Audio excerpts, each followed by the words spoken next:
Connecting your Google Business profile with EZlocal is easy. First, open your business dashboard. Find and click on the Reviews tab, which is located on the right side of the header. Then, click on the Connect Google button under the Get Started section on the right.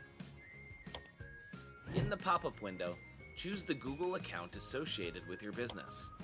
After choosing which Google account you want to connect, you'll be brought to the Add a Google Business Profile Location page.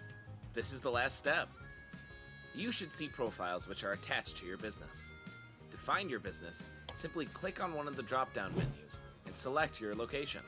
If there is no location in any of the drop-down menus, you most likely connected a Google account to EZlocal that is not the same one that you have linked to your business.